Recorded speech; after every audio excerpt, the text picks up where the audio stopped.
जीवन में हमें अक्सर अपनी गलतियों और बीते हुए कार्यों का पछतावा होता है। हम खुद को सोचते हैं कि क्या होता अगर हमने वह कार्य नहीं किया होता या उस गलती को सुधार दिया होता। लेकिन क्या आपने कभी यह सोचा है कि बीता हुआ कल वापस लौटकर नहीं आता है? यहाँ हम एक छोटी लेकिन गहराई से सोचने वाली महात्मा बुद्ध की इस कहानी के माध्यम से देखेंगे कि हमें अपनी भूलों को भूलकर आगे बढ़ना चाहिए।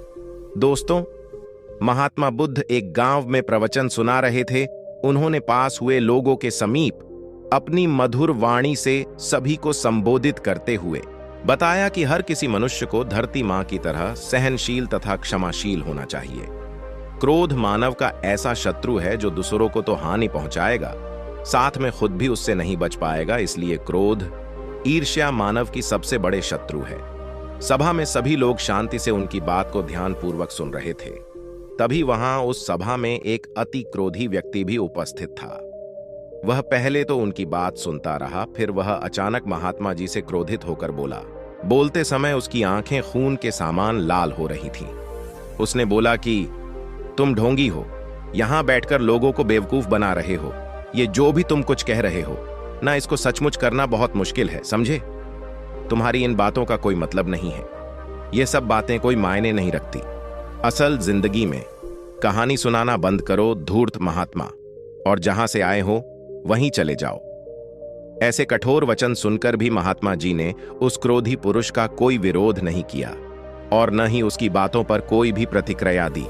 वह शांत रहे और अपना काम करते रहे, जिससे वह पुरुष और भी क्रोधित हो गया। उसकी समझ नहीं आया वह क्या करे। तब उस पुरुष ने महात्मा जी के मुंह पर थूक कर चला गया। अगले दिन जब उस व्यक्ति का क्रोध शांत हुआ और उसे अपनी गलती का पछतावा हुआ, तब वह आत्मग्लानि में जलने लगा और फिर उसने सोचा कि उस महात्मा से मुझे माफी मांगनी चाहिए। वह महात्मा जी की खोज में उसी स्थान पर गया जहां महात्मा जी कल प्रवचन दे रहे थे। लेकिन महात्मा जी वहां कहां मिलने वाले थे? वह तो अपने शिष्यों के साथ अन्य किसी गांव की यात्रा पर निकल पड़े। वह पुरुष सब लोगों से महात्मा जी के बारे में पूछता पूछता उस स्थान पर पहुंच गया जहां की महात्मा जी प्रवचन कर रहे थे। तब उस पुरुष को महात्मा जी के शिष्यों ने उसे उनके पास जाने से रोका, लेकिन महात्मा जी ने अपने शिष्यों को आदेश दिया कि आने दे उस पुरुष को। तब वह पुरुष महात्मा जी के चरणों पर गिर गया। उनसे बोला, मुझे क्षमा कीजिए महाराज। उसने महात्मा जी से पूछा, क्या आप भूल गए हो कि मैं वही जिसने कल आपका इतना अपमान किया था? मैं अपने दुष्ट कृत्य की आपसे माफी मांगता हूँ। तब महात्मा जी ने बड़े शालीनता से उस पुरुष से बोले कि कौन सी बात? तब उस पुरुष ने बड़ी हैरानी से महात्मा जी की ओर देखा। महात्मा जी बोले कि मैं तो बीती बातें वही छोड़ आया, क्योंकि बीता हुआ कल कभी वापस लौटकर नहीं आता। इसलिए बीती हुए बातों की वजह से आज और अपना आने वाला कल नहीं बिगड़ना चाहिए।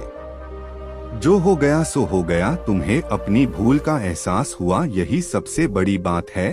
तुम अपनी गलती को मान लिए तो तुम अब निर्मल हो गए हो। इसलिए कोई भी ग्लानि अपने मन में नहीं रखो। अपने आने वाले कल के बारे में विचार करो और उसे सुधारने का प्रयास करो। महात्मा जी की बात सुनकर उस पुरुष के मन का भार हल्का हो गया और उसने महात्मा जी के चरणों को पकड़कर कहा, आज से मैं अपने क्रोध का त्याग करता हूँ और धैर्यवान और क्षमाशील होने का प्रण आज से लेता हूँ। तो दोस्तों, हमें इस कहानी से यह प्रेरणा मिलती है कि यदि अपने बीते हुए कल की गलती को लेकर हमें वर्तमान में उसका पछतावा न कर, उस गलती को हमें अपने भविष्य में कभी नहीं करना चाहिए, क्योंकि दोस्तों बीता हुआ कल कभी लौटकर वापस नहीं आता। तो दोस्तों, अगर आपको महात्मा गौतम बुद्ध की इस कहानी से कुछ सीखने को मिला हो तो अपने दोस्तों के साथ इसे जरूर शेयर करें और वीडियो को लाइक करके चैनल को सब्सक्राइब जरूर कर दें। धन्यवाद।